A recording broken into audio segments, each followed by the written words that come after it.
Okay. Welcome to our public hearing. Proposed 3.50% water rate increase. Executive Director Pam Marchand will make a presentation. Anyone in the audience has any questions or comments with Ms. Marchand can make them freely at the end of the presentation. We only ask that you state your name and your address, and we'll go from there. Pam, you all set? Okay, I have a presentation, and I'll try and get through it as quickly as possible. You need the lights on, okay? I think we're okay. You see that okay? Does it look okay on the camera? Yep. All right. 3.5% rate increase recommended over fiscal year 2016. Again, we're based on the goals of our strategic plan that was developed a few years ago, and we update annually. Major criteria are water supply issues, infrastructure upgrades, and financial stability and building our reserves. Going to do essentially 5 W's, looking at who we are, what we're doing, and how are we planning, and when are our plans. Who are we? Obviously, we were an agency that was developed back in 1986 with state legislation, involved the 3 towns because of poor water supply and poor water quality. And the towns took over a private company and determined to build a pipeline to Providence. BCWA is also an organization of people. It's very people intensive as far as we have a lot of hands-on work that we do and maintenance and operation of the system. We're very lucky to have a very dedicated and very professional group in all of our departments. Our mission from the day we were formed was to provide a reliable supply of high-quality water. And quality's become a byword these days with issues with Flint, Michigan making the national news. And I'll be actually describing some of the things we do to maintain water. But our strategic plan is based again on providing source water, high quality water, upgrades to our infrastructure, improvement in our efficiencies in our management and operation systems, financial stability, and customer relations. So what do we do for water supply? We did build the pipeline to Providence Water with ratepayer bonds. Providence Water is the rated number 2 in the country for its size for water quality. It's one of the highest quality sources obtainable, especially in this area. But we also maintain an emergency supply using the Massachusetts and Kickamuit systems. Those systems were actually built in the 1800s and are really no longer practical. All of the infrastructure needs to be replaced, and they were the main reason that Providence was built, the connection was built in the first place. So what are we doing about water supply? We've got interconnections planned this year for strengthening an interconnection with East Providence where we can obtain more water in an emergency. We're also planning on an interconnection with the town of Swansea, where we could get about 1 million gallons of water a day from them. We're also still pursuing an alternate supply from Pawtucket the East Providence supply still also comes from Providence, and we're looking as a totally separate supply for long term. Meanwhile, also maintaining that nice old treatment plant. So what are we doing to protect our water quality? That's become a pretty important concern to a lot of people. People don't think of water as a perishable commodity, but it really needs a lot of maintenance and protection as once it flows through the treatment plant and into the distribution system. So you've got to protect it from contaminants, loss of disinfection, reactions with pipelines and other materials, and you need to keep the water moving to prevent any contaminants. So what do we do specifically? We do lots of chemical and bacterial analysis. We take a number of samples weekly. We monitor our treatment processes, the disinfectant in the system. We add more when necessary. We're adding mixing systems to water storages, aeration for removal of trihalomethanes. We flush the system annually and as needed as we see water quality changes in the system. We're doing a lot of upgrades, connecting dead ends to keep the water moving in the system. And we installed a SCADA system this last year, which helps us monitor the distribution system and what's happening with pressures and flows and making sure the tank levels are moving throughout the system. This is some improvements we just did this last year. These are all these red dotted lines were dead ends we connected in. This is the east side of Warren. Connecting in these dead ends keep the water moving, keeps the water from getting stagnant to improve the water quality. It also helps us in the system reliability, so if you have to shut down a section of the system, you're shutting down much less, fewer customers. And in this particular case, we're looking to have a connection with Swansea up in this area off of Schoolhouse Road, and all these improvements will help bring more flow throughout the system as well. So what are we doing with our infrastructure? We've got 233 miles of main, 17,000 services, hydrants, valves, pump stations, water storage tanks, and that old treatment plant. So all those need to be maintained and replaced as needed. So how do we figure out what we're going to do when? We set up, the board and staff set up a strategic plan to focus on our most critical elements of where we need to be in the future. We did 20-year, 10-year, and 5-year capital improvement plans, and the same with financial plans to be able to fund all of these improvements and the maintenance and operation of the system. And then we do specific annual budgets is where we are right now. And these plans are actually fairly specific. This is just a summary of the 5-year plan. This does go out 20 years.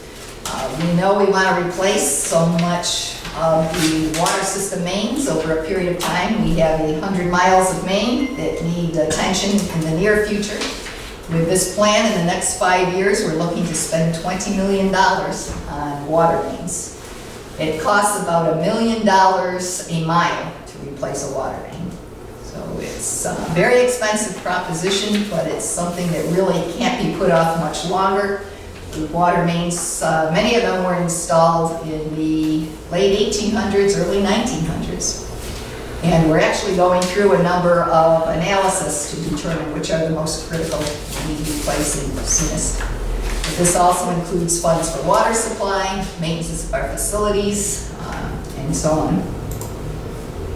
From there, we can take and do a financial plan, looking at how are we going to fund all of these improvements over the next 20 years. So where is the money? 1/3 of our budget is debt service. And with all the work we're planning to do over the next 20 years, that debt service could escalate astronomically. But because we're planning over a 20-year period, we can try and do financial planning in such a way that we can minimize rate increases going forward over the next 20 years. And the way we're doing this is we have we're going to be paying off the debt service on the purchase of the system and the cross-bay pipeline while we're incurring new debt for water main replacements, pump station replacements, and so on. And the way we're organizing this is with some reserves. We're mixing the amount of bonds we do with the amount of cash we're going to be paying. And we're spending the next 5 years in building up these reserves. And this is called our infrastructure reserve. And then what we're going to do is every 2 years we'll bond, the 3rd year we'll use cash to be able to finance all our projects over the long term. And this will help us keep our rates relatively even, and I'll show that in a minute. But just as our overall budget, where's the money? Between debt service and capital expenses, it's 37% of our budget. Our reserves right now are in the 6% range. We have a plan to build those up to 30% over the next 5-6 years. These are required reserves. The stability funds are required by the state, bond, and as well as the infrastructure reserves. Bond reserves, of course, those are required by bonding companies. We need to keep those at a certain level to be able to maintain a good bond rating. And our OPEB is now federal requirements, and we're looking to build those reserves. Those are other post-employment benefits. Our personnel expenses are 23%. That includes all benefits. Actually, for a personnel-intensive organization, as we are, very hands-on operations and maintenance, that's a pretty good number to be at. We're actually installing a lot of technology and upgrading some of our equipment and so on, so we can maintain our personnel at the level and not have to add additional personnel. We've added a lot of programs. We're doing a lot more work than we used to do. And in order to do that, we're working with operating more efficiently. And operations and maintenance is about 35%, and that includes all of our costs. So why 3.5% this year? Well, again, we're working on that plan to fund the reserves. We've got some major infrastructure upgrades this year with 2 water mains, one on Medicom and one on Water Street, 12-inch water mains were being replaced, about 4,000 feet each. We have to start a meter replacement program. We've got about 7,000 meters that are no longer supported technically, and as they deteriorate, we need a system to replace them. We have a number of operations and maintenance programs, hydrant replacements, valve replacements. We're looking at asset management programs, giving all that information to our systems to make it much more efficient to maintain these programs. And we're also providing for decreasing consumption. So this is major expenses and the major categories for this year. We're looking for a 3.5% rate increase. The actual revenue increase is looking at is 2.2%. This is because once we take out 1% for decline in sales, and then the actual increase is prorated over a 3-month billing period. We do not charge for water that was used before the rate increase goes into effect. We bill on a 3-month basis. So we do not start charging a full 3.5% until about June. Again, we're still looking at some issues with declining sales. Back when, a few years ago, we had a rate study done, and this is looking at our programs and the plans we were looking to institute. This is what was recommended for rate increases over the next few years. This is what we've actually done. We've been able to reduce some of those prescribed rate increases, mainly because of efficiencies we've been working on within the system. And actually going forward, they were looking at a 4% most likely would be needed going forward. We're looking now at a 3.5%. And perhaps in the future, we might be able to reduce that further. Mainly, we've done a number of work in the system. We've had changes in the contracts. We've had some changes in benefits, which actually decreased our costs. And we've actually had some changes in the way we now operate our customer service program, and we're looking actually at further more reductions in that area. The fun stuff, water system improvements for this year. We're looking at, again, increasing our supply reliability with interconnection with East Providence, and then designing a 24-inch connection to their tank, which would give us a 5 million gallon a day backup. But again, this is with the Providence water supply system coming from the Situate Reservoir. 2 major main replacements. We're looking at some pump station renovation work and designing a new pump station for Medicom, where we're looking to increase our service area.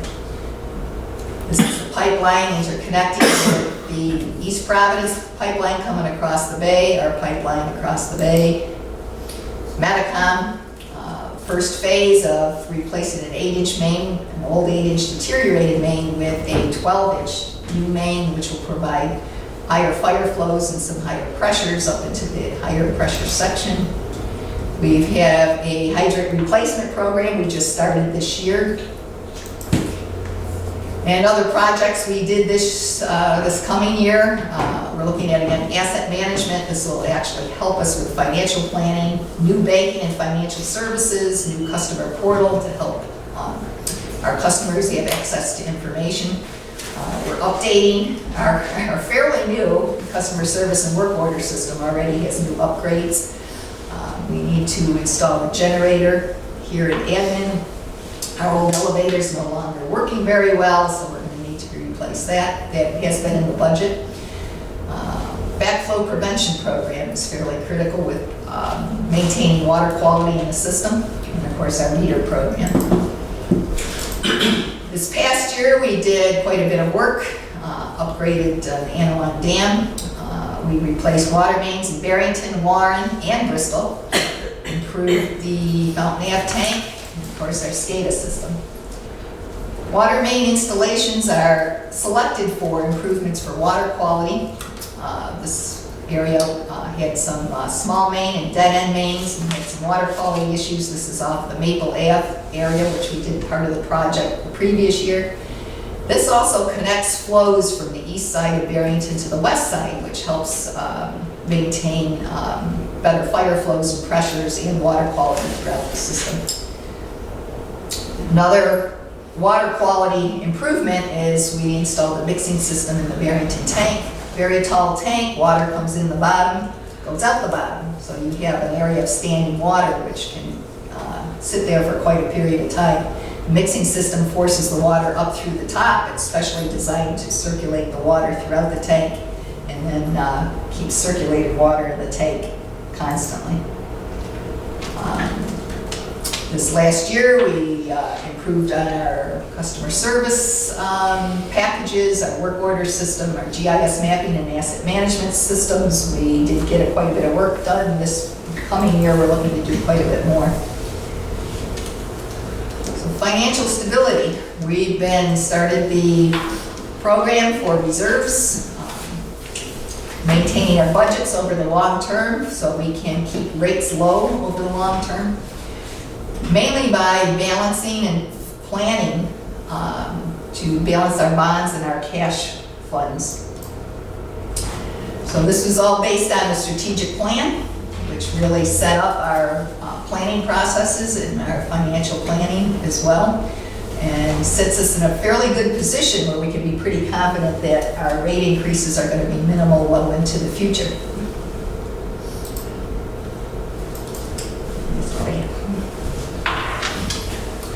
Yeah, was this available on the website?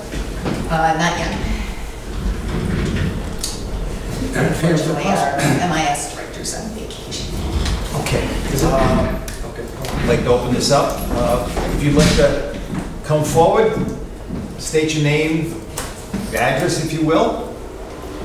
Good. What I'd like to do, if you have any questions, I'd like them to be directed to Pam and Mark, so we can move this along fairly quickly. We'll have our discussion at the regular board meeting once we close the public hearing. That makes sense to everyone? Okay. Come on up.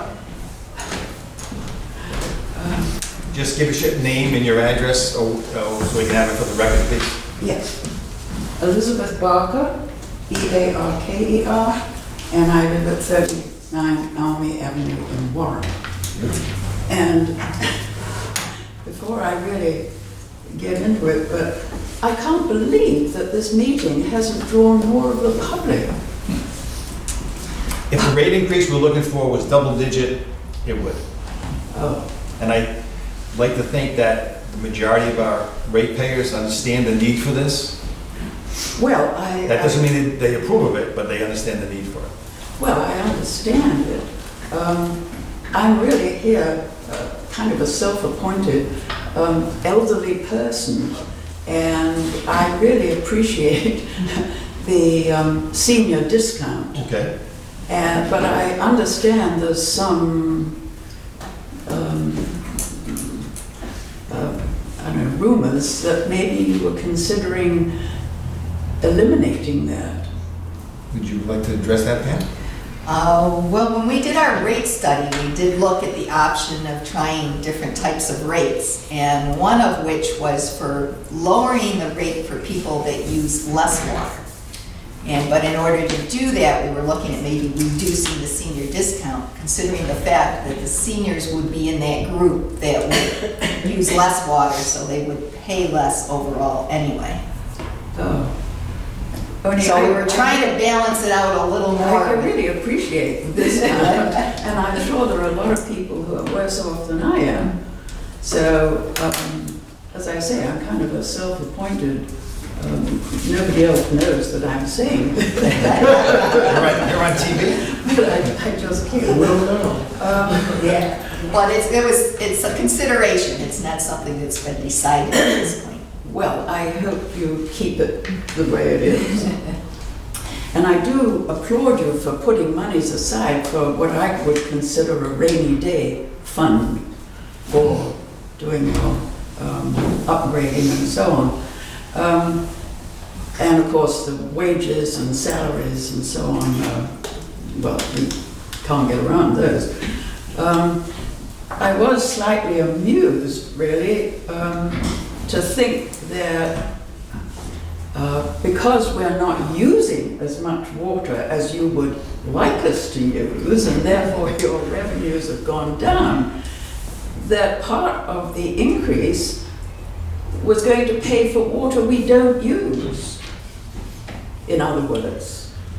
That is the problem. And as you can see by the chart, it was quite a severe Well, but problem we've been- for a few years. I don't know whether this board has wanted us to use more water, but overall in the country, we've been asked to conserve. And I think if the conservation is causing you to have less of a revenue,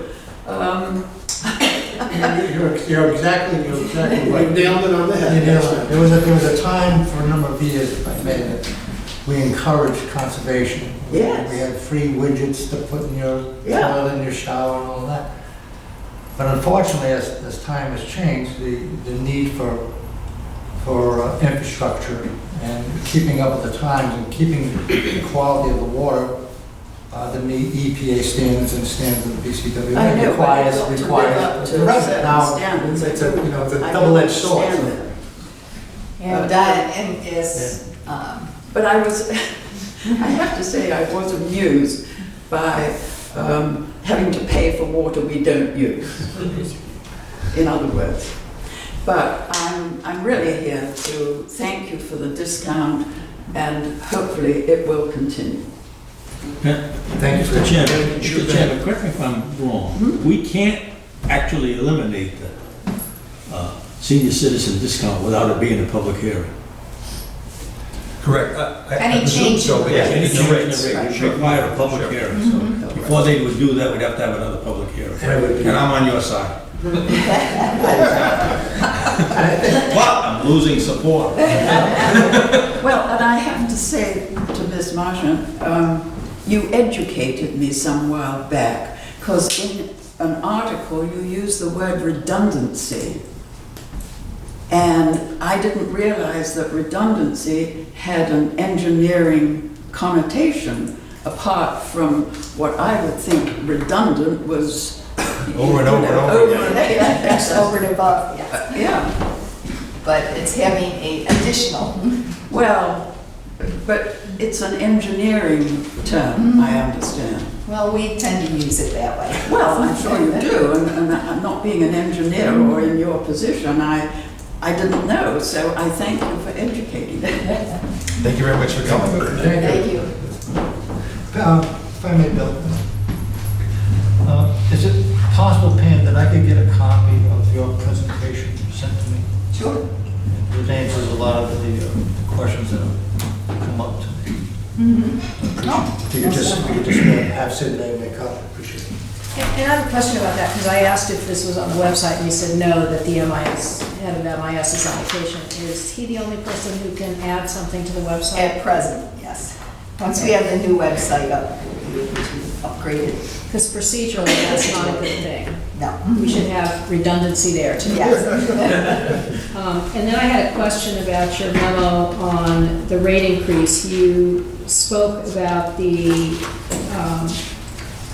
additional residential bill increase of $18 a year, or 35 cents per week. But what is the average annual residential bill? It's about, it's 170? it's annually, it's about $518. Quarterly, it's... A quarter, annually, it's about Annually. $518. See, before we go any further, can we just close the public hearing, and then we'll go into our Okay. board meeting? Yeah. That makes sense, rather than just, because if this still, if somebody walks in, I presume they would, Yeah, we've got to post it till 6:30, so... You gotta, Is it, wait till 6:30 before you start. is it, or is it So you can't. Oh, okay. So you Sorry. just... I thought it was 6:15. Can't start. Joe suggested we change Change it. it, okay. So here, I'll keep it open till 6:30, right? In case someone comes in. You could. Okay. It's only a couple of minutes. Said it was Gina, you make it 518 a year. Yes. I thought it was 6:15, I thought that. You did a good job. Thank you very much for coming.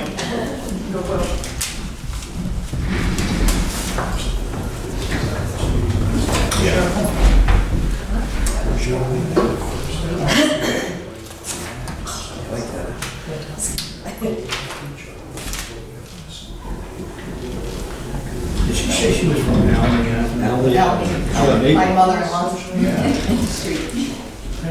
What's your name? It's my neighborhood. My mother-in-law is at 83. How she was. Where's the lot? Her address was, I wrote it down because it's 39. My mother-in-law's is 83.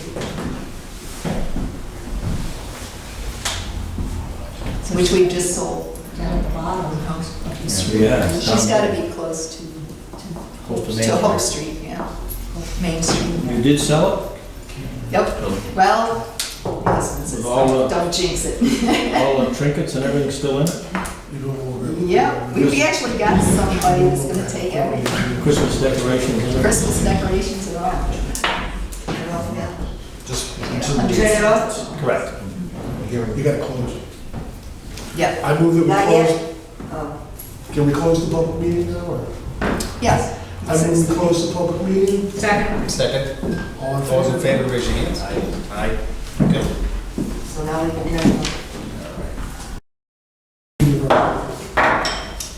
Okay. Our board meeting here, February 2nd, going to order. So we've come out of... We did that. all right. Any public input? Item number 3, fiscal year 2017 rate increase. Let's see. BCWA has proposed 3.50 rate, 3.50% rate increase as endorsed by the Finance Committee for fiscal year 2017. Starting March. I would not say endorsed by it, but we discussed it. Okay. Ray has Fund comments reserves, and I have comments. needed water distribution, repair, and replacement projects. This will result in an average residential bill increase of $18 per year or 35 cents per week. Do I have a motion regarding this 3.5? For discussion, I'll make a motion. Second, Second. okay, Let's discussion?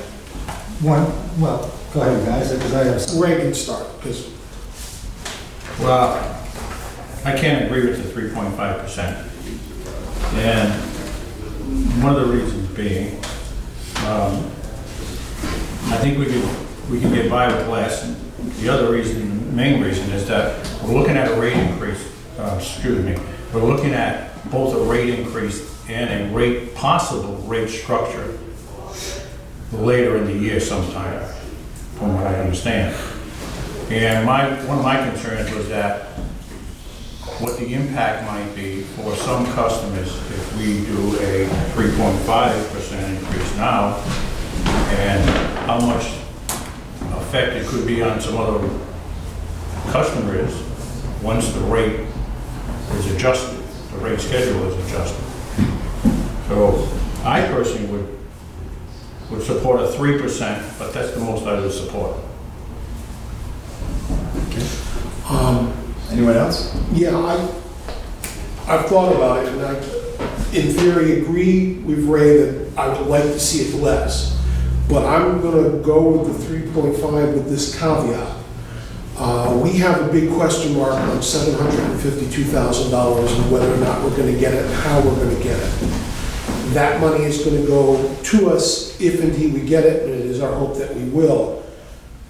I would like to see, upon receiving it, to take some, not all of that money, to reduce the rate either this year or next year to the ratepayers.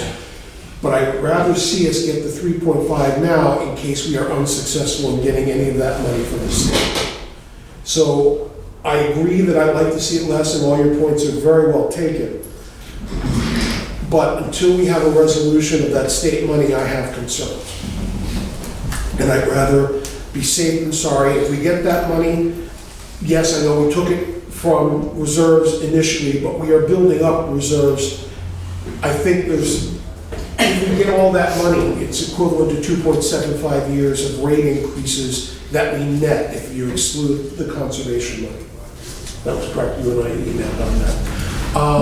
So if indeed we get that money, a small portion of it could go to offset either next year's rate increase on a one-time basis, or we could do a supplement. But right now, we have a big question mark on that state money, and that concerns me. I agree with you. That's really long-term, and you have a good point there. I don't totally disagree with you on that. Go ahead. I was going to say, I agree with what you said, Ray, about a two-tier increase, and I'm not comfortable with that either. I would prefer to see it all on the table. So I do think that the 3.5% is justified, and I will support it. But as Joel said, if we have a recovery from the money the state owes us, then I think we need to take a look at what we do prudently with that, both in terms of reserves and in lowering future increases, because we, frankly, I think have a utility with a neglected infrastructure, with years of remedial work that we need to do. If I, just a quick comment, that I'm not against progress and the ability to improve our system.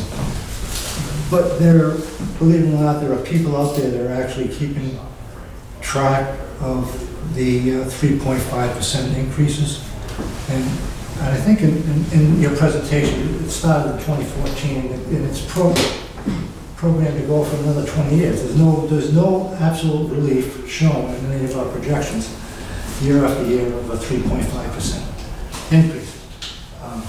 Again, I've been here long enough to see what underfunding has done to the system. But for those of us that sit on the board and have a feeling that we need a break once in a while, you've got to, and I just have to be one of them, that I just feel you can't go year after year after year after year for the next 5 years, 10 years, 15 years, project with 3.5% increases and not have people react to that. And one of the reasons I asked for that presentation that you made is that my intention is to circulate that not only to my appointing authority, but to anyone, and there are numerous people that I've talked to or meet and call me on the phone about why. Everything else is going down, why do we need a 3.5% increase? And I can only take it so far. And if I had that document to give to someone, they might have a better understanding of where we're going. But I would strenuously ask to give some relief somewhere down the line. maybe not this year, but maybe next year instead of 3.5, to come back with something under 3%. To show the ratepayer that we're cognizant of the times that they're going through. And again, I'm not, I lived through the bad times and things are good now, but believe me, at least where I come from, people are adding up to 3 point. It's $18 this year, it was $18 last year, it was $18 the year before, it was $16 the year before that. Added up, that's $80 in 4 years that's going up. And it's gonna go up and up and up and up. So I would just beg the administration to have some consideration for those on the board that think that we need a little bit of relief every once in a while. Thank you. Mark, you about to say something? Just like to comment on Ray's second concern, just to alleviate fears that a change in the tier system could be a secondary increase.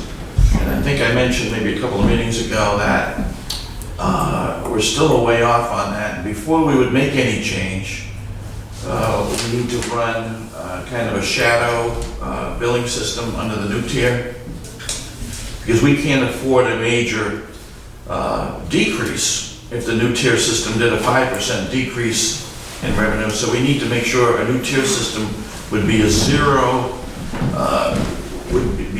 difference. It would, if it's $1 million this month under the current, it has to be $1 million under the new tier system. But within the three-tier system, there is an impact on the ratepayer. Okay, and the lovely lady that was here earlier, the new plan did call for the gradual reduction of the senior discount, but replaced by a lifeline rate, which would not only help the senior citizen, but would also help people who are not, it's not only the seniors that might not have a lot of money, but the lifeline rate would help people who don't use a lot of water, that don't have a lot of money, as well as the seniors.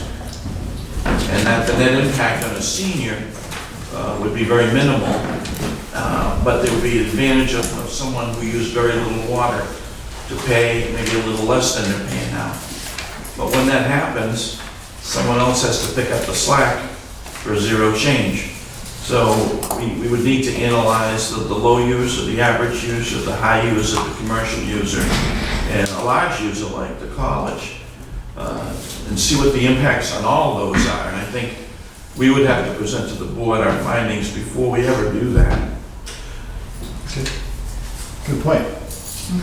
And just on the infrastructure,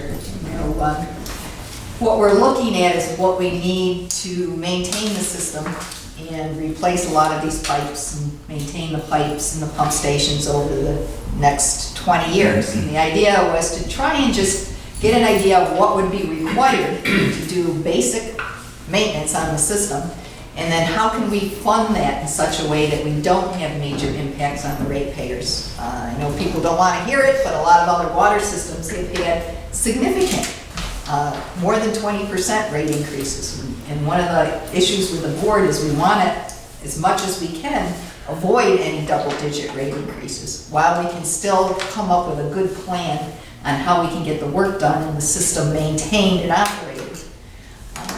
And this is why we developed this plan to begin with. It's not written in stone that we need a 4% rate increase every year. That was done to show this is how, if we proceed in this direction, what would be perhaps a means of getting there. We've since reduced that 4% to 3.5%, and that's just in the last couple of years. So we're starting to install more efficient programs and more means of operating more efficiently in the system, with the idea of continuing maybe to decrease those requirements for the long term. But right now, it's part of it is a plan, is how do we get there? Well, I understand that, and that's why I asked for your presentation, so I can circulate it. Again, I'm probably a minority on this, thinking about, a minority director thinking about, give the ratepayer a break every once in a while. If you ask me how that's done, I can tell you. So, let me just finish. So I'm relying on you guys to do this every day. I'm not gonna hit it here, micromanagement. You guys do it every day. All I'm saying is, in your plan, I don't care if it's next year or the year after, but if you can come up with something other than under 3% without us having to go through this horse and pony show every time, would be deeply appreciated. And I fully understand what you're confronted with. I fully understand that we approved the strategic plan, but I'm looking for, some action to help me along. One of the things from an optics standpoint that I think is an issue with our ratepayers is that when we increase salaries across the board each year, and then we have a corresponding rate increase, at a point in time when people are losing their jobs and getting zero increases or even decreases, that is not a healthy thing to do in my estimation. When we're spending money to make ourselves more efficient and yet we're adding personnel. And the assumption is that, we're raising rates to pay. That's the furthest thing from the truth. Right, it's And how do we 23% overcome that? And it takes every one of the directors one-on-one, whether in a coffee shop with your friends or this or that, and the subject comes up to be reasonably knowledgeable about why it's happening. And that's why, I'm sorry about redundancy, but if I have a document that said, here, this is our plan, because if you were to ask me, I couldn't give you 2 minutes of what you just spent 15 minutes doing. Help me out over here, please. Joe?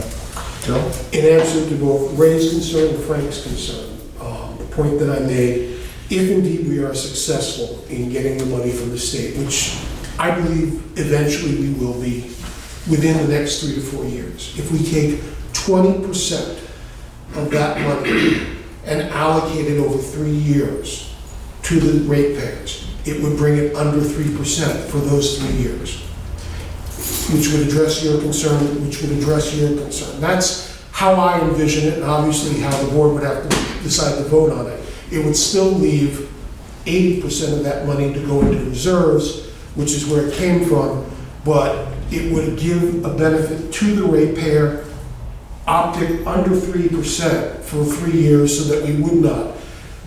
When I joined the board, my main concern was that, why they sent me in here, was the concept of it's going to be 4% a year for the next 10 to 20 years. And I said, that's insane. And of course, it wasn't true because we had 3.25 last year, we're going to have 3.5 this year, and there are variables involved. But the ratepayers deserve as much of a break as we can afford to do them while maintaining enough money to maintain our infrastructure so we're not looking at anything resembling Flint in any way. I think management has a very prudent plan of replacing it. It all makes good sense. But if we do succeed in getting that money, I think that we owe it to our ratepayers to give a portion of it back to point it out to them that that's what we're doing. I respect your point of view on that, Joe. But realistically, it's not going to happen. While you're a board member, when I'm a board member, any board member, it's not going to happen. We're not going to take that $750,000 and forget about it. It's not going to happen. You weren't here at the last executive session. I know, really. I'd like, All right. I'll stand corrected. I'll get up in front of the board and apologize. well, I don't think that we won't get it. I think it's going to be a long-term process in one way or another. Correct. But I'd like to address the situation now because I think that is really down the road. And in front of you, you have a memo that I asked Pam to extend out what the cost difference and the revenue difference would be on different percentages by the quarter rate here. So what we're looking at, if we opposed to the 3.5, we went with the 3.0, or even 3.25. The 3.0 is looking at a $56,440 reduction in possible revenue. So my point is, could we not find something in the budget that could make up that difference of $56,000? The answer is easily.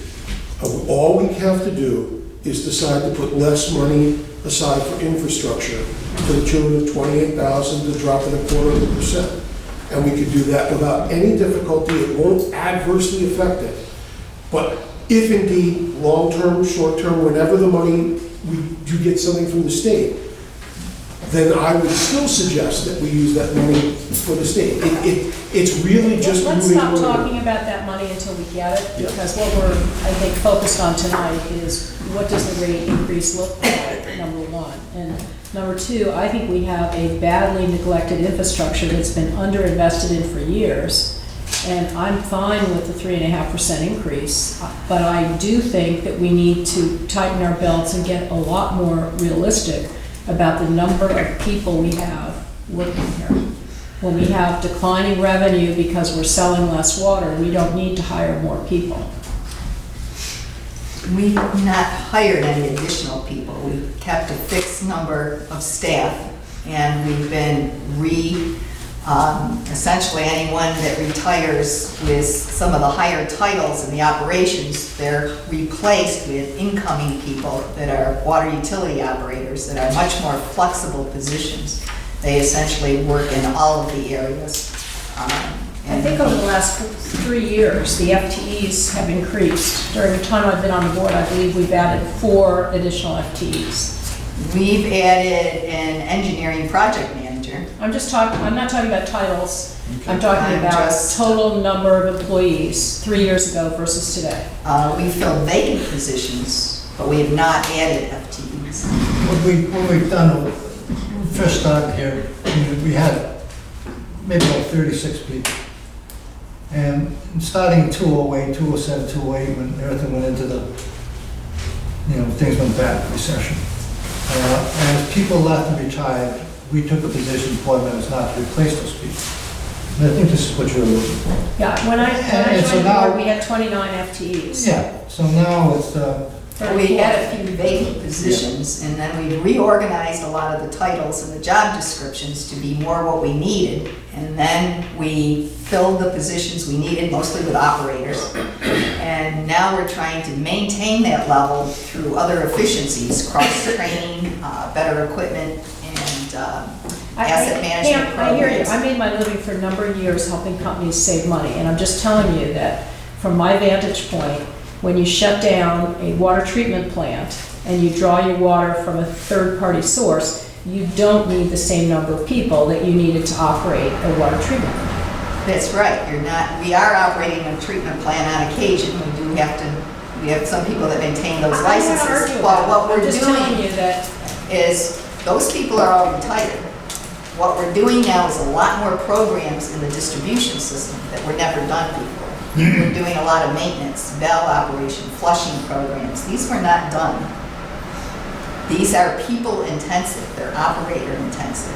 And we're maintaining less than we really need, and I want to keep it that way, trying to optimize the people we have, and with technology, reinforcement, and so on, we're getting a lot more efficiencies in the way we do things and how we operate. I'm of the Kansas school, show me. So when I hear we're getting more efficient, Missouri, whatever it is. When I hear we're getting more efficient and I see our costs for employees going up and I see our number of FTEs going up and I see that we're working, a 38-hour week in terms of the office and we've just put in a new computer system but we have no redundant people, it doesn't compute. So I'm not going to belabor the point, but Any other comments here on the board?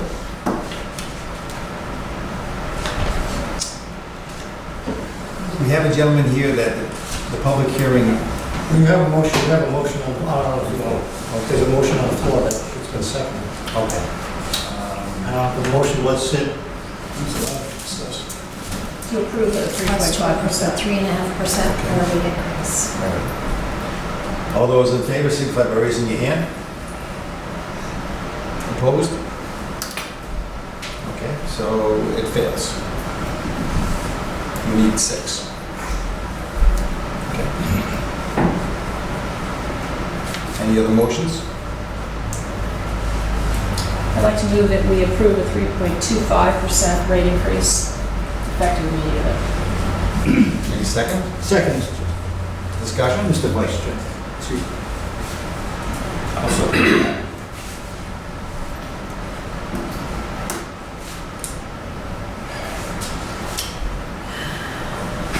We got a motion made in second. Want to call it over? You want to discuss it? I know last year, we were looking for 3.5, we settled on 3.25. If we do that again this year, that's approximately close to 60,000 that we've lost. 28,000. 28, well, I'm counting last year as well. Okay. So,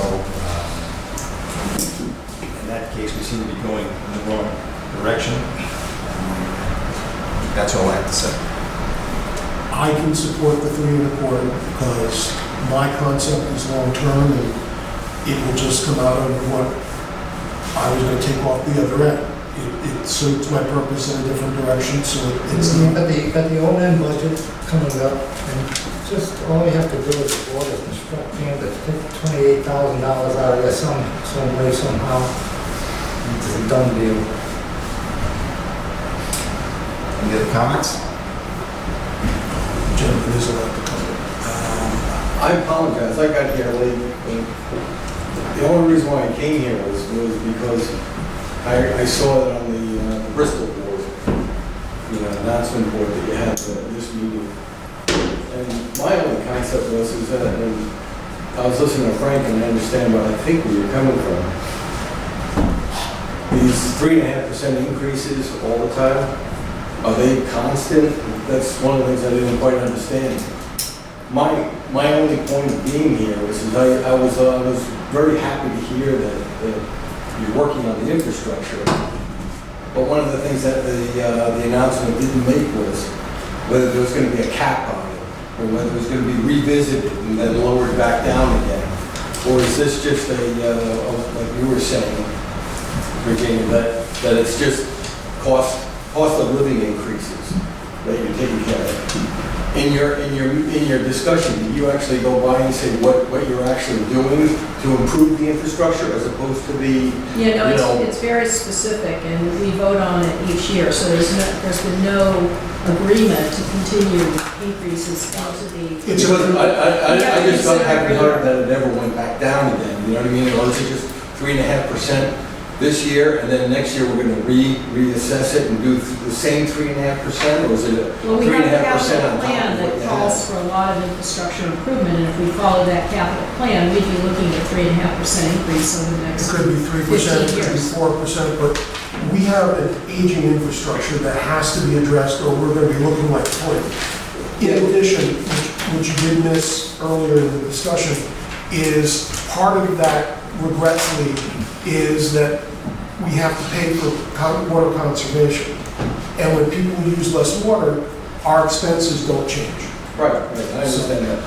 But the point, again, of me coming down is not to make trouble, but the idea is to go by and say, to actually, congratulate you on the fact that it's good to work on this in a proactive way, because if all of a sudden the main falls apart, I've seen that before, that's catastrophic, and that's very expensive.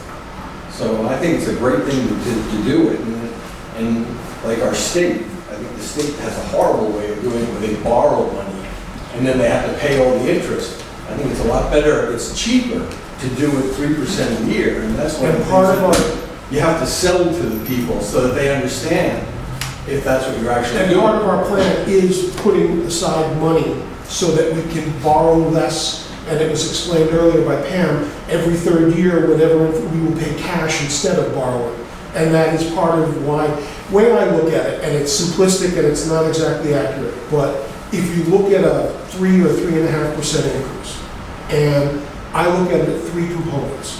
1/3, give or take, and it's not exact, so don't hold me to it, is to pay for conservation. 1/3 is to pay for infrastructure, and 1/3 is to pay for expenses going up, labor, everything else. And that's how and if you look at it in that perspective, all right, it makes reasonable sense. And obviously the numbers are not exact.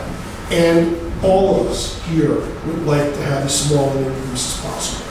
But none of us here want to have a water main break with no contingency plan. And we have to cover both aspects of it. Right.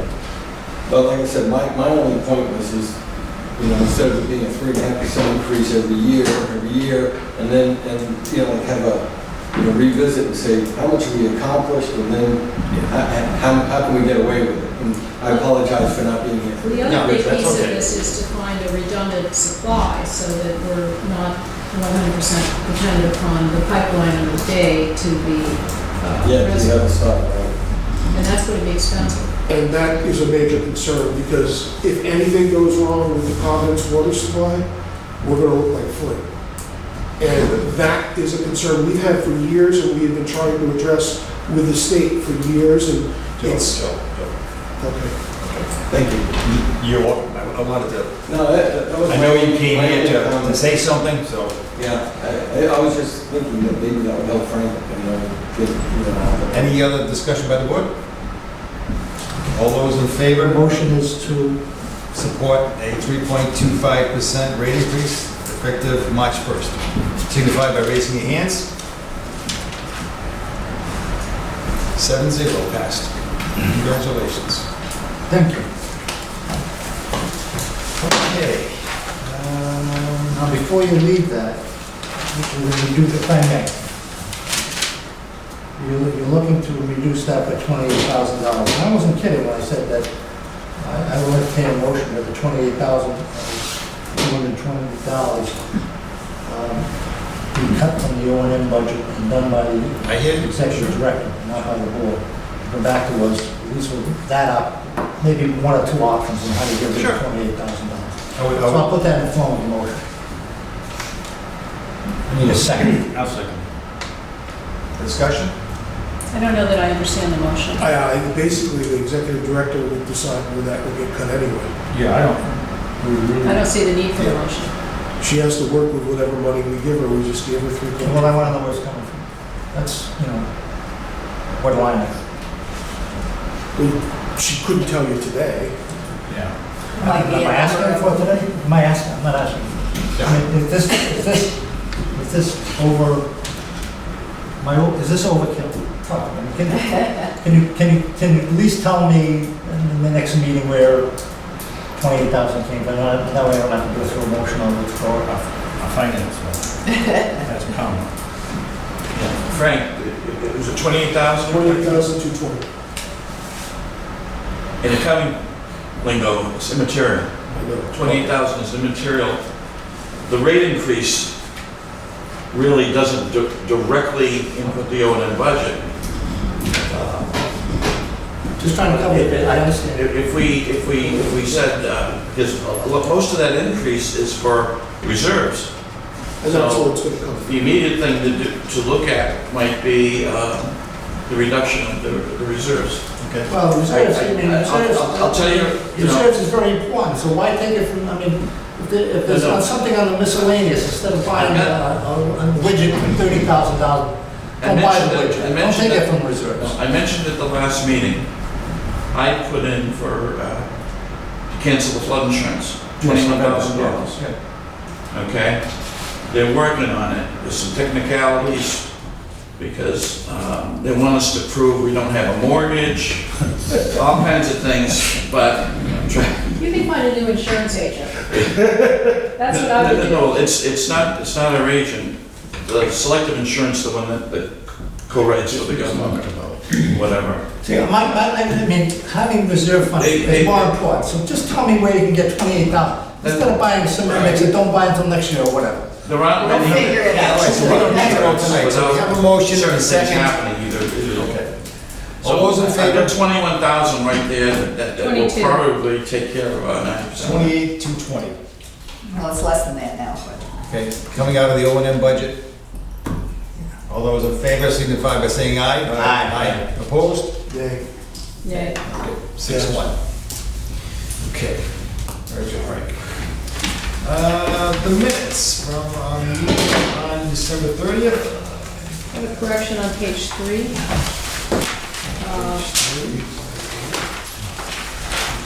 Flood insurance, it should say discontinue unnecessary flood insurance policy.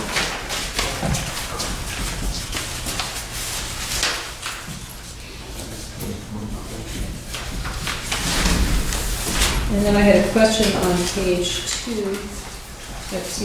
1. Modest increases for the 20-year plan, semicolon, OPEB, a union contract issue which should be discussed at the next negotiation of the union contract. I think it should be singular negotiation, and I'm wondering if there should be any more information in that report.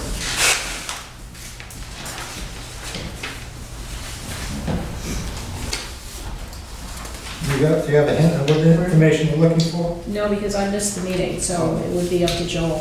Say again now? On page 1, at the bottom of the page, you gave a report of the finance committee.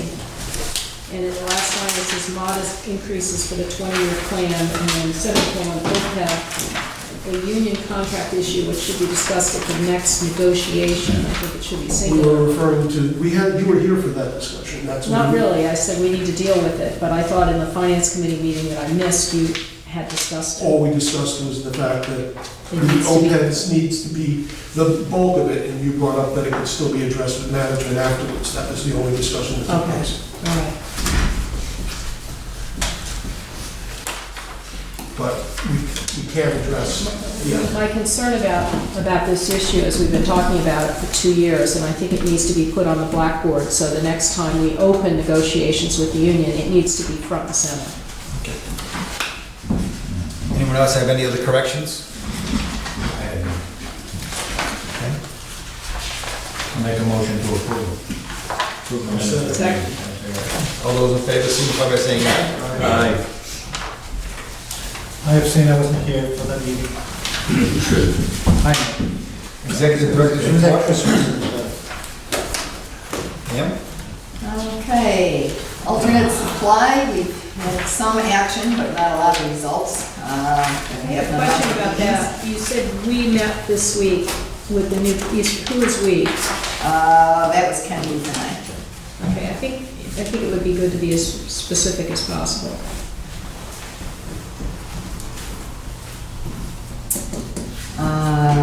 And then it sounded as if the state is not going to get anywhere on a water bond, and my question is, should we get legislation introduced to eliminate a requirement to maintain the reservoirs? Given the expense of that and the difficulty of using that water. Problem is, when we do that, it absolves the state of any of their requirement to fund any of our projects in that. And as we're fighting that at the moment, we're actually, the administration was talking about going forward with eliminating or modifying that legislation. So hopefully we can still get them to work with us and refunding some of the money. We're going at it in another direction. Okay. And then you mentioned that East Providence is looking for more information on the effect of their system before agreeing to a 16-inch interconnection.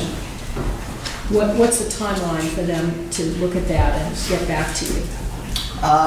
We did tell them we wanted to start that this summer, and so our engineering that did the study for us is sending them the information. We're setting up another meeting with the town or the city manager. So when you say this summer, would we like to start the project in May or in June? Probably sometime this summer. By the time we get their approvals, get the bids in, get the design and then the bids, it'll be this summer, probably June, July sometime. I would like to have a sense of urgency about this, so I would like to see deadlines here, so that we say, you know, instead of manana, we say we'd like to get an answer from East Providence by, pick a date, May 15th, so that we can proceed with it without them. Well, we need them on this because it's their pipeline, I understand that, but so we can't proceed without their approval.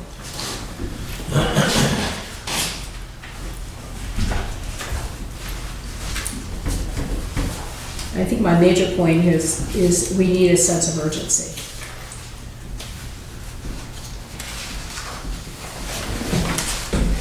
Anything else you want to bring up in your report? Actually, on the Barrington-Warren Bridge pipeline, they've been doing work on it this week. We didn't expect them to be back until spring, but they're taking advantage of the warmer weather, and they are working on the mounts that are needed for the new pipeline. So that is progressing, and hopefully will be done sooner rather than later.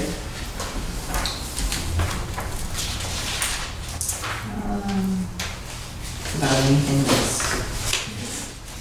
No, unless you have any questions? Yes, I have some questions. We have a new meter foreman, Al Silver. Yes, He's replacing someone who's retired, correctly? yes. Is that right? I have a question on the information technology report. Regarding the website, I think you did mention that according to Randy's notes here, he said we'll be up to, the new website is complete and should be published up by the end of the month. What's he talking about? This month? Or I had the next same, exactly the same question. This one. month? Okay, so it has not been put up yet though, correct? This No, month? All no, right. we're still We're on still the beta testing. And he's on It's all vacation. ready to go, just about.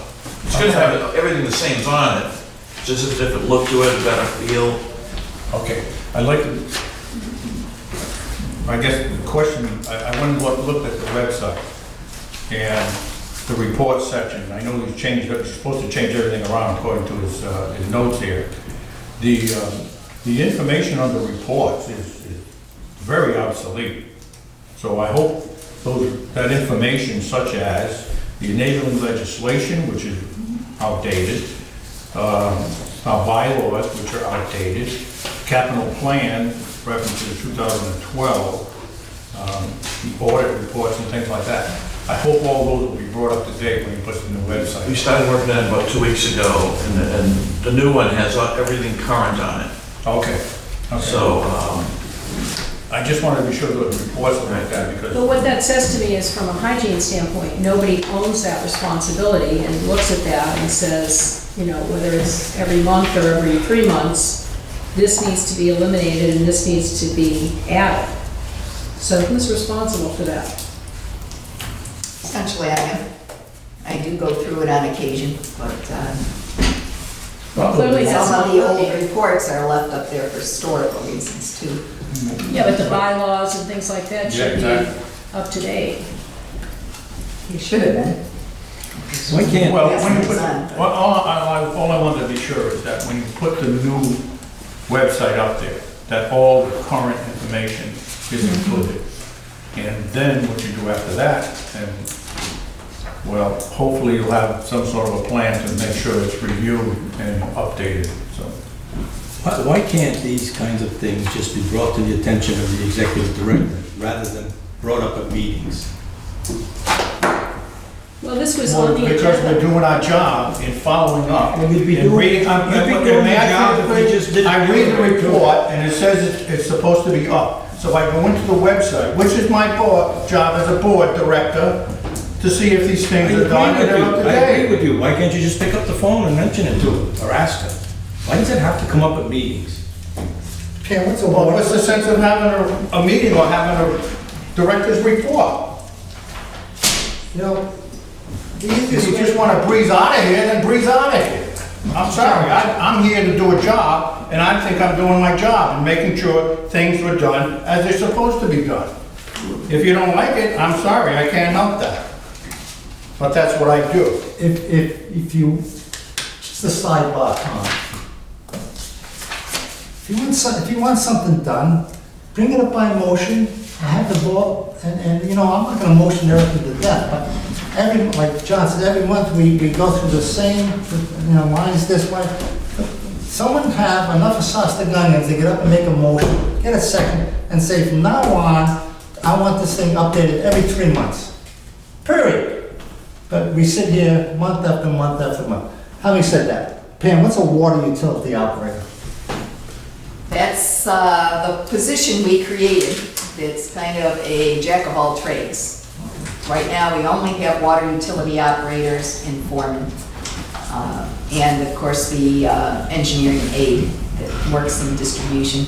But we now have an operations department that includes meters, it includes facilities, and it includes distribution. And the operators can work in any of those positions and be assigned any of that work. Is there a reason why you mentioned that he has extensive experience operating construction equipment. Because we look for people that have good backgrounds, that are familiar with doing outdoor work, that have some knowledge No, about. I'm, when I'm looking at, backhoes and dump trucks, and I just don't want to, Yep. I just don't want to get into a position where you come before us and say, now that I have a backhoe operator, and you can drive a dump truck, we have to buy the backhoe and a dump truck. But you're assuring me that's not the reason why it was hired. No, he's Okay. basically can do any kind of field work, he's familiar with equipment, operating tools. Very good. You answered my question. Thank you. Tim, I have a question. Was this a position that was created, or is it taken several functions that required 1 or 2 or 3 people and honing it into one position? Thanks, when I first started, we created this position as people retired from other different titles. We kind of combined all the titles into one. So someone left, you created this position, but you had to fill a vacancy, and one of the vacancies was... Say, for example, a meter technician is retiring. So we will not hire another meter technician, it will become a water utility operator who can also do the functions of what a meter technician would do, as well as the functions of a distribution technician. Okay. So it's kind of combined a lot of the different work that we do throughout the organization into one title. Okay. And it makes it much more flexible, we can cross-train, we can distribute people as we need them, and so whatever work is up for the day, they can be assigned to different projects, and different areas of the system. Okay. Anything else on the report? Any?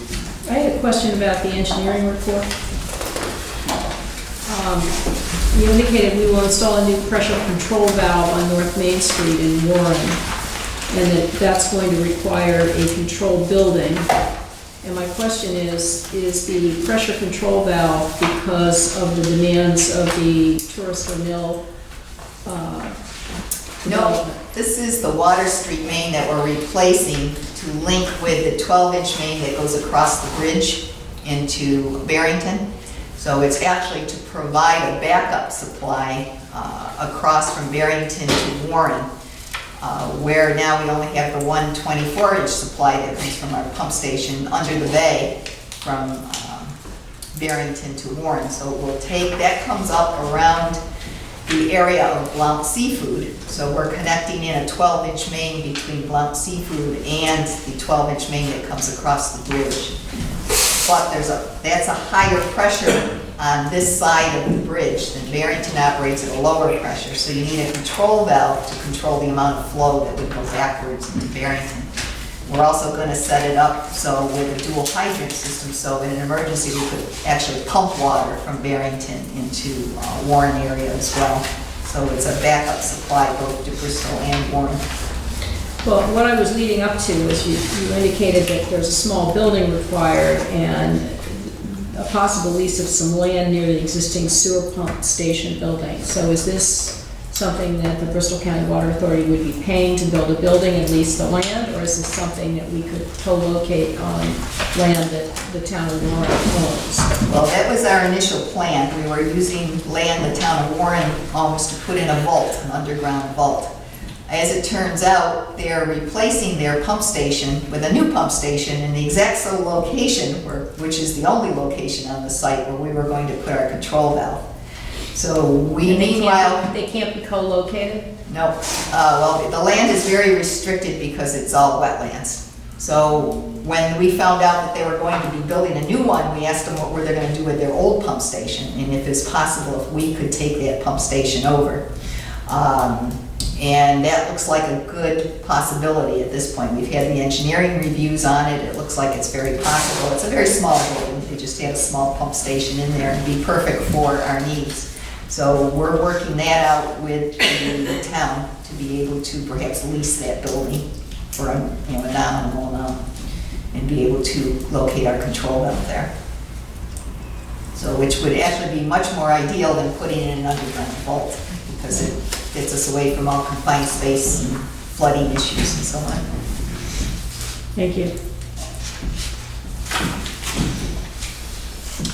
Any other comments or questions on engineering report or Randy's report? Okay, number 6, update on the water supply. Pam? Okay, that's just something I was going to put in as a continuing item in our list. I did mention the information I had in my report in this case, but I just wanted to keep it on the agenda as a continual board update. Any information to pass along as to where we are with the projects and what's happening. We did award the projects for the design of the interconnection with East Providence to CDM. They are working on layout for that now, and they are working with us with East Providence as well to try and get the permits for those interconnections. I had a question on something else you had in this package, which is the lead testing and the fact that you say new high-end faucets that contain brass are also a high risk. Does that mean, I didn't understand what you meant by that brass faucets will Leach lead leach lead? in a system where you have corrosive water. And actually, sometimes when they're first put into service, that's been one of the issues when if the water has not been stabilized, that you will find your highest leads coming from your faucet fixtures that contain brass. Over testing I've done over the last 20 years. It was kind of interesting that it was in here, but to me, it's something that says, I have no idea if my faucet is high-end or if it contains brass, and if it's putting lead in my drinking water. For water that we've had that's what's called passivated, we have very good corrosion control with the Providence water. You're not going to see elevated leads. We try to test homes specifically what are considered at risk. Right. Those are homes that might have had lead services at one time, had lead tin solder that was installed up to about 1986. No, I gathered that from all of And we this. try to target people that might have had new brass fixtures as well. Well, how do you target people who would have new brass fixtures? Well, when we send out our requests for people to participate in the program, it's one of the questions we ask. Okay, thank you. But generally, we do not see elevated leads in our system. On occasion, you might see slightly elevated from a new brass fixture. That's kind of why I put it in there.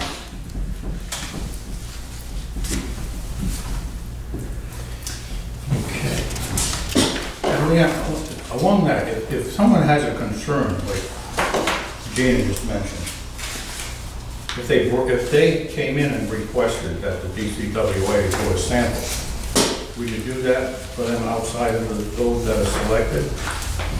We're always looking for more places to be on our list. Generally, it depends on the circumstances, but we would recommend laboratories where they could get a sample taken. It's relatively inexpensive. Okay.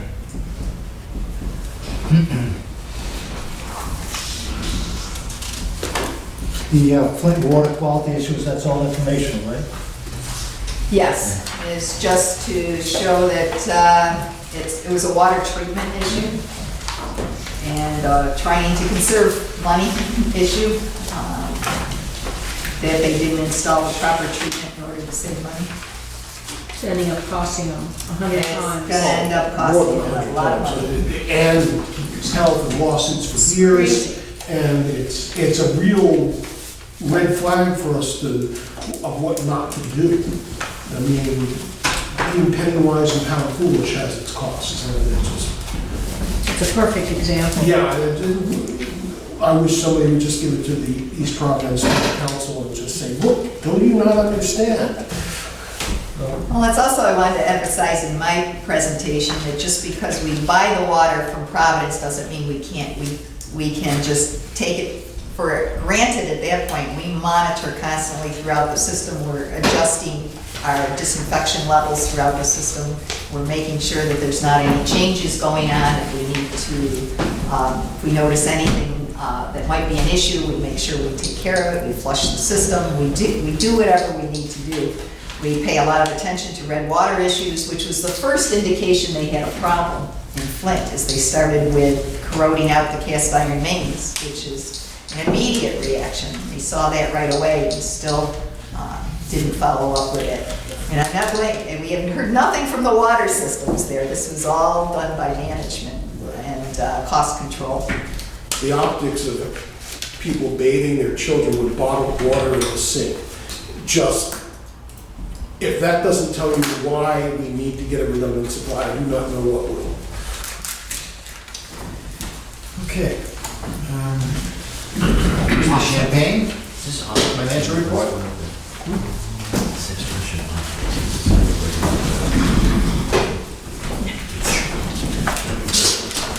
Ted Cruz. Good report. Since our last meeting, I think you've all received the November and December financials. No surprises of note.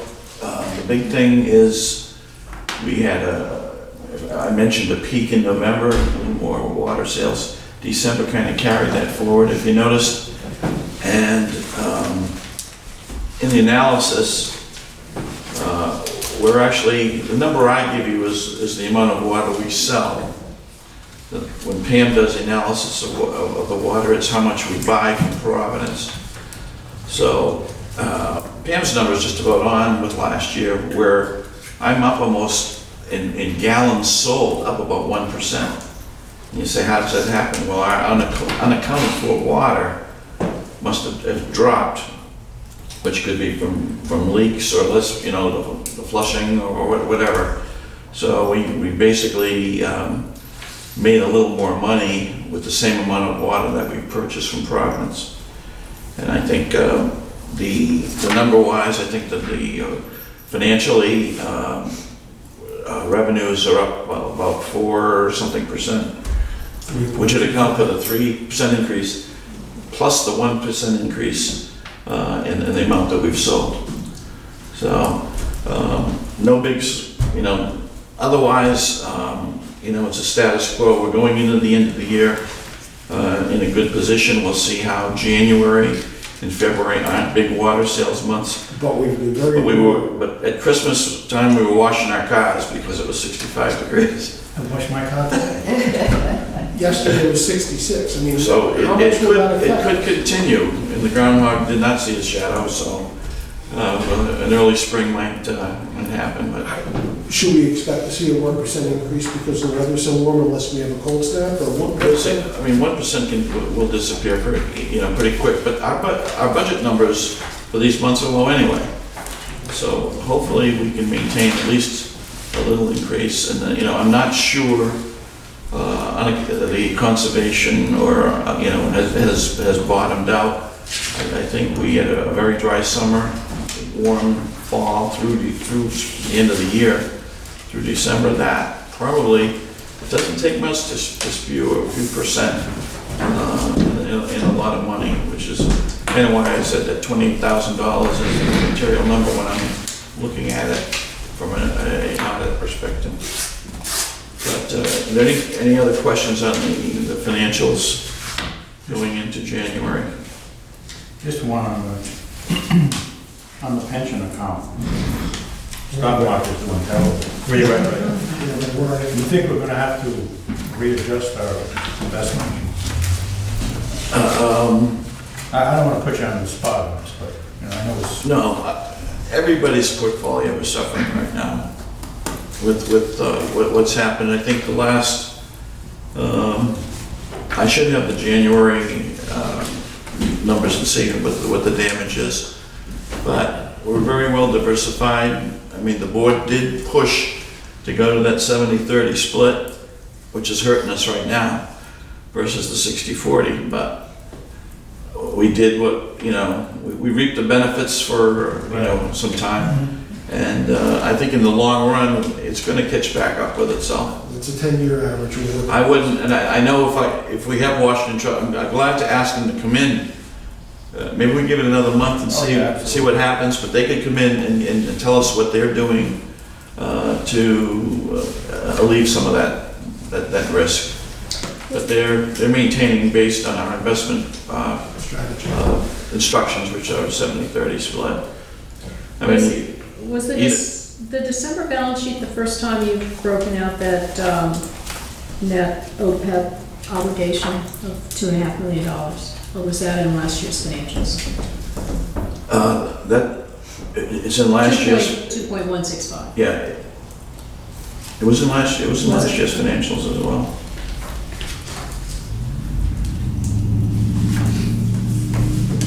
That's a tough thing to predict, isn't it?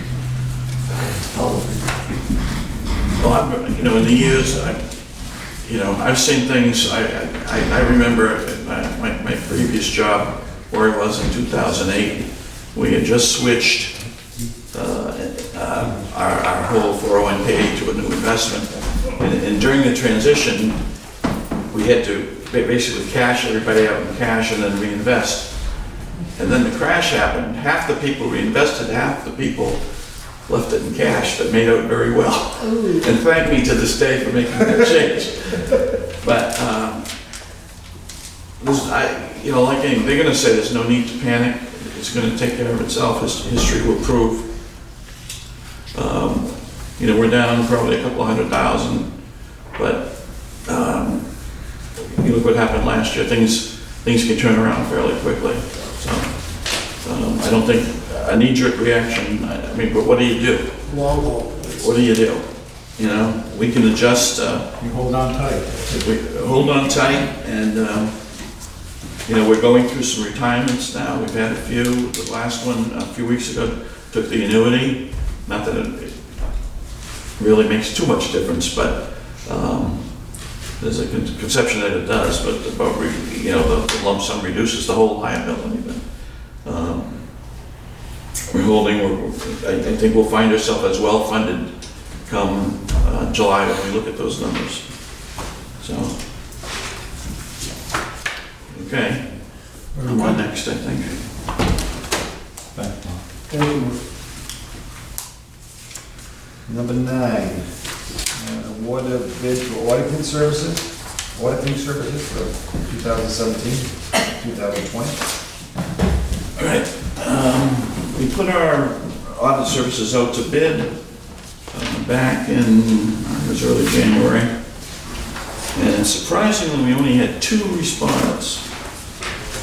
Okay? And our incumbent had decided not to bid. And I'll tell you the reason for that is what's happened. Doing audits on a government type agency like ourselves, the new GASB laws are so complex that a lot of the firms that did them are getting out of doing any work for groups such as us. Because what happens to get a government bid, they go out to bid, they lowball each other, and basically she said, we can't make any money, at that level. So I was kind of shocked by it, but she said, nothing.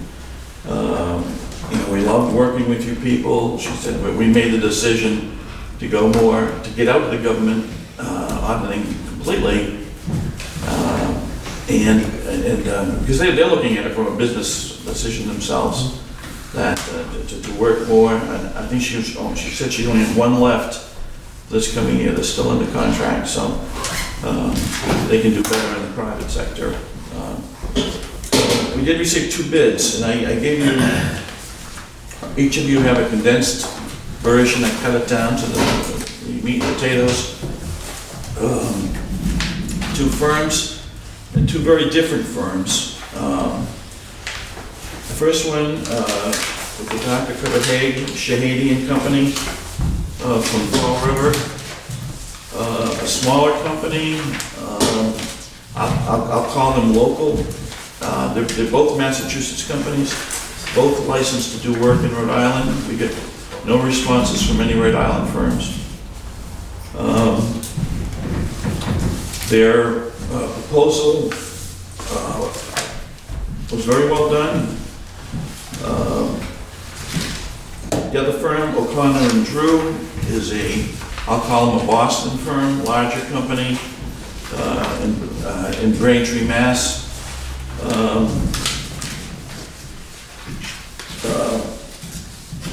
But they're different as night and day, okay, from their approach.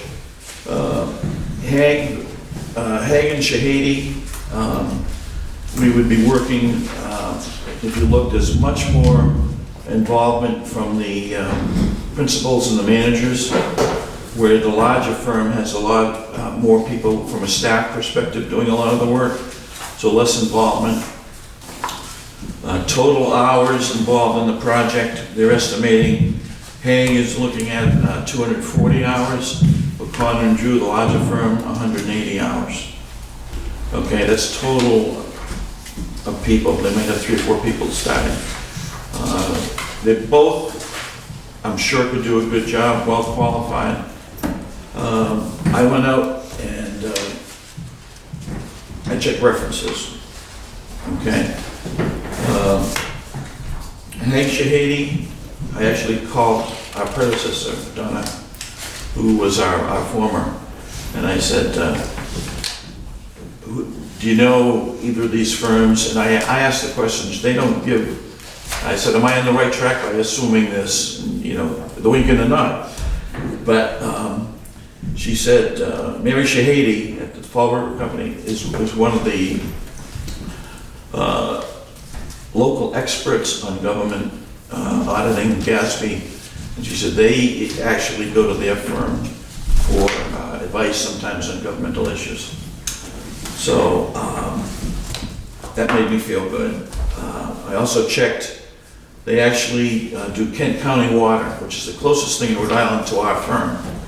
Standalone authority, they face all the same issues. They've had them for, I think, 2 years. And according to my counterpart down there, said they were excellent, best they've ever had, thorough, across the board. How much are the price differential? Price, believe it or not, is to the penny the same. They both came in at $18,000. Okay, we were paying $14,000. You look at the hourly rates of the principals. O'Connor and Drew's $280 an hour.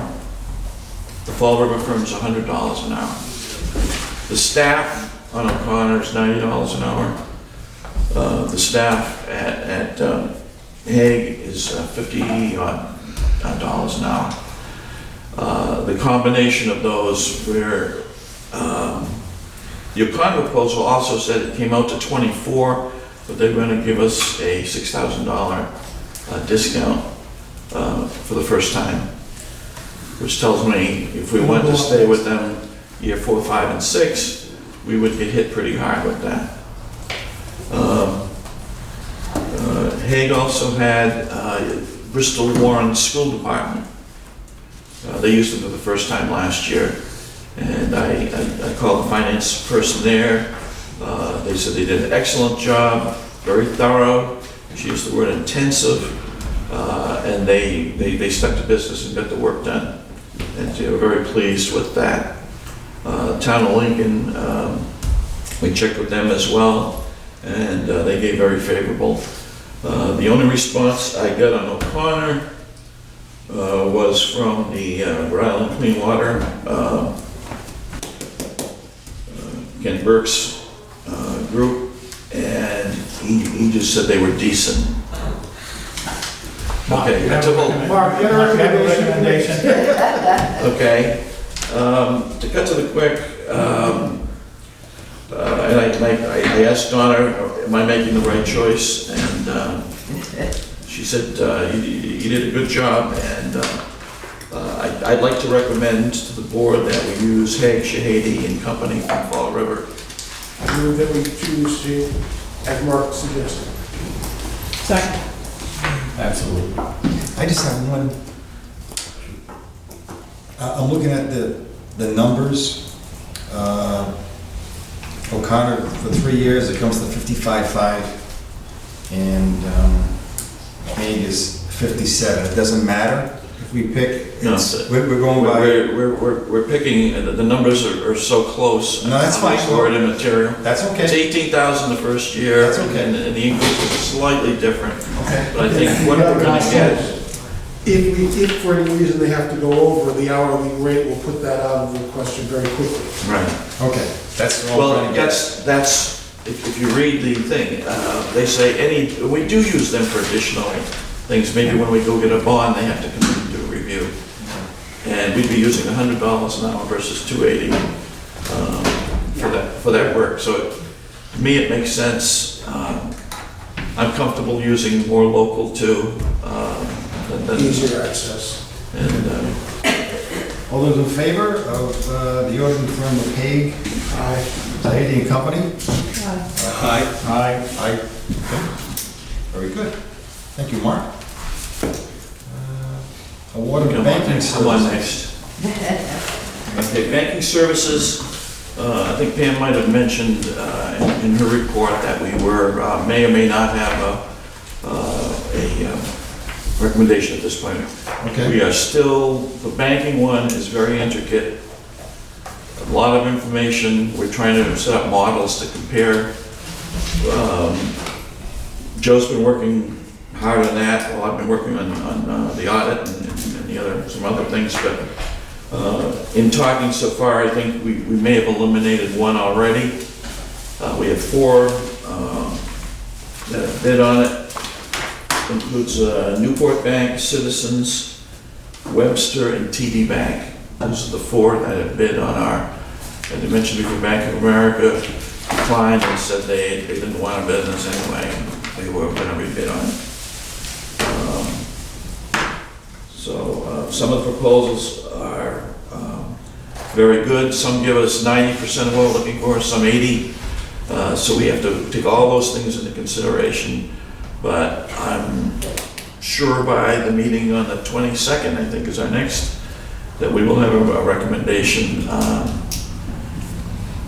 And if anybody has any questions about, or wants to come in and look at any of those proposals, you're welcome to do that. What are the key things that you're looking for? A lot of it, price, the price is a factor, but not a huge one. It's important.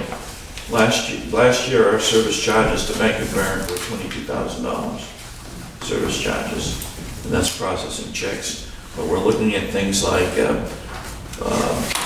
check readers here, where we don't have to bring the checks to the bank, that we can automatically deposit the check by a scan without going to the bank, which saves processing fees at the bank. Some of them have said they would provide that, and the high rate would do that. Others, will say it would cost you this much. Working in, one of them even has the ability to do our billing. We have a contract now with InfoCent to do billing to third party. Part of it, they could do that. Convenience, we're looking at, all these banks have offices in either Warren or Barrington or Bristol. How often do you need to go to the bank? How often? Yeah. We go every day. We have Because remote check deposit has been available for 5 years. no, I know we have cash though. Okay. We have a lot of people that bring cash. Really? So I think we probably have an average day, $4,000 to $6,000 in cash. Still, people come in and, so. Very good. It's going to the bank is done in the same time going to the post office and on the same route. But we will have a recommendation by the next meeting. Very good. Excellent job. Okay, number 11, approval, draft fiscal year 2107, is that what it's I don't think so. That up, boy, Mark. I think we have, I know we need to do long-term planning, but yes, Okay. the next generation, several generations. Fiscal year 2017 operation and capital budgets, and 11B is the draft 20-year capital plan. On the operating capital budget, you need a motion to accept that? That's what you're looking for? Yes. I'll make a motion, have the motion reflect that the budget as presented will be 28,000, blah, blah, blah, less than. 28,220. That would be in the there's an O and M and a capital. So you're saying the operation is Well- O and M budget? I'll leave it up to you where you want to take it. Okay, so you're talking Yeah. budget in general. The budget in general. Right, that was the That was the intent? intent. Okay. Is there a second on that? I'll second that. Okay. Any discussion? All those in favor, signify by saying aye. Aye. And 20-year capital plan?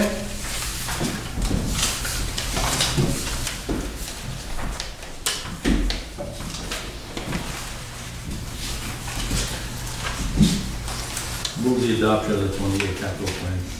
Second. Any discussion? All those in They're all favor, just hopeful, so I'll say sure.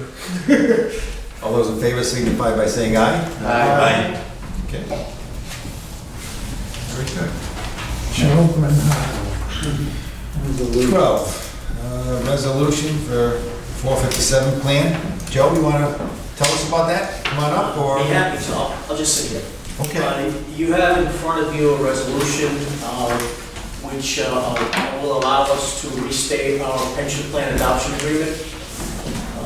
It is a standard boilerplate restatement which will bring us into compliance with IRS regulations. And I would recommend that the board approves the restatement. Okay. Questions? The resolution reads as follows. Resolved that the form of amended 457 plan in trust effective January 1st, 2016 is hereby approved and adopted, and that an authorized representative of the BCWA is hereby authorized and directed to execute and deliver to the administrator of the plan one or more counterparts of the plan. I'll second Gina's motion. Okay, any discussion? Discussion, please. Okay, about 4 questions. Okay. That's all we had. Page 2, under compensation modification. Page 2. Number E? Yes. Number 8E. Number 8E, okay. Why are fringe benefits not included on that? Under compensation, E, right, the modification, we have bonuses included, but we don't have fringe benefits included? No. The bonuses are excluded. Oh, okay. Okay, the bonuses are excluded, So. and so benefits the are fringe benefits excluded. are not included. Fringe benefits are not excluded? No, the fringe benefits are not included, but the bonuses are specifically excluded. Two ways to say it. Yeah. That's a double negative. That's a good way, it's a good way to go. We didn't draft that, that's the way it came. And number 4, the overtime the plan excludes. Correct. In other words, contributions are made strictly based on standard pay. Yeah, that's very common. Okay. Define standard pay. Okay, so let's go to page 3, Salary. eligibility. I had just a question on that. Page what? Please. Page 3, number 11, eligibility. My question was, have participants always been eligible from day 1? From the first day of the month following the date of hire. Now, this is a 457 plan. This is not our pension plan, this is No, the other. Okay, so this is the new. This is the one they contribute Well, to. we had this for 1 year, didn't we? A little more than a year.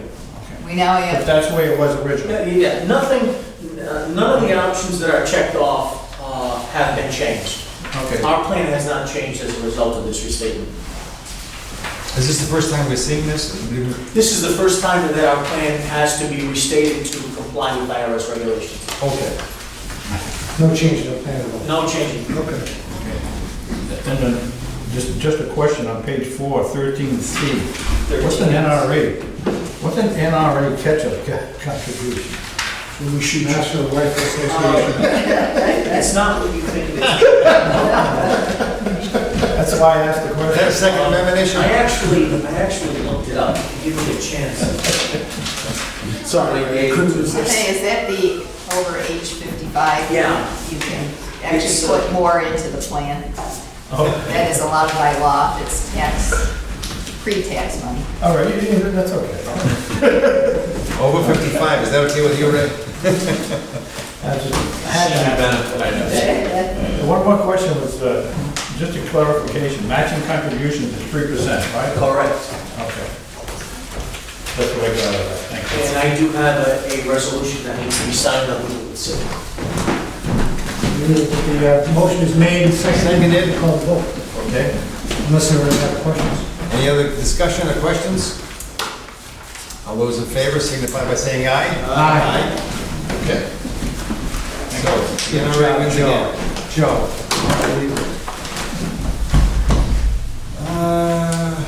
Okay. Number 13, Warren paving I didn't ordinance. see it in my agenda. No, was gonna be a verbal by Joe Keough. Joe's homesick, so I can give you an update. Again, this went to the PUC, National Grid objected to Warren's town ordinance, so they've been actually working with the town on updating the ordinance. We did, Ken and I supplied some comments as well as things that we wanted to see. So it's, right now, it's in the hands of the town of Warren's city solicitor. In trouble. Actually looking for some rather minor changes, which we don't think should be an issue. So we'll have an update in the next meeting? Yes.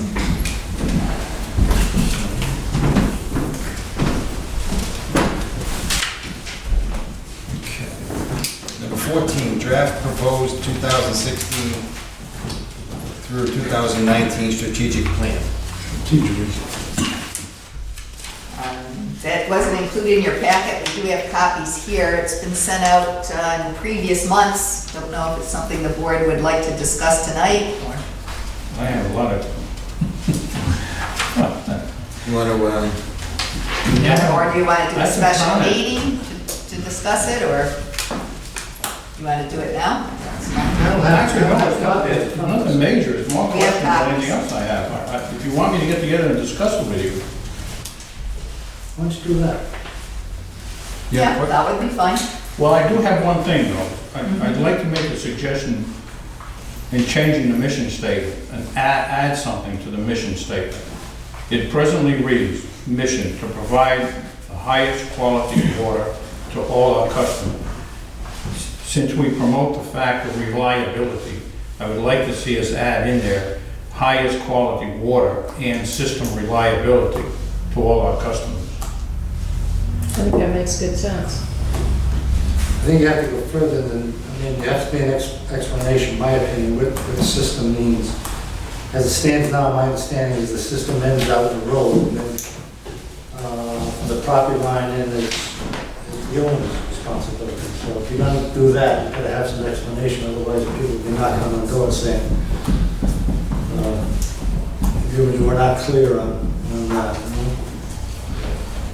I don't know if changing it has an impact legally on anything, so if that change, my opinion, should be run by council to see if it's, No, your mission statement is whatever you want it to be.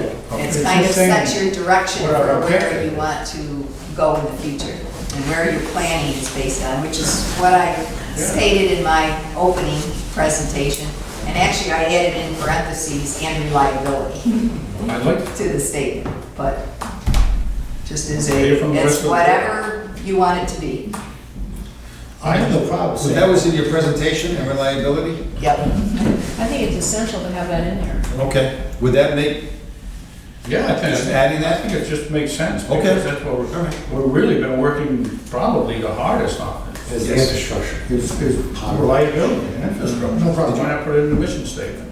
Pam, did you want to pass those out, and then we can set up a, The other stuff, Has it changed since you passed it out? No, no, I just, we had copies available in case anyone I still have. needed to see one now. When that? I'll take one again. Are we gonna go through it tonight? Because You want to do it now? That's fine. I'm not, nah, I mean, you're gonna go through this, take it home with you, know? We've got it. Huh? Got this. So all you wanna add, all you wanna add is the mission statement and the reliability. plan, I made some suggested changes in here, which, you know, is totally up to the, from our, I updated our old one. So you've already made changes here, in here? Yes, this is a draft version of our old one. I made some, try to update it with our newer projects. So it basically is still draft. It's still draft. Why It's don't not we- been Why don't adopted. we bring it up next month? Why don't we bring it up next month? Because I'd like to look at what you changed and compare it to some of the questions I had. Sure. So, Now, That it's makes the more one sense. we gave out last month. It's still the same one, but it's not the old.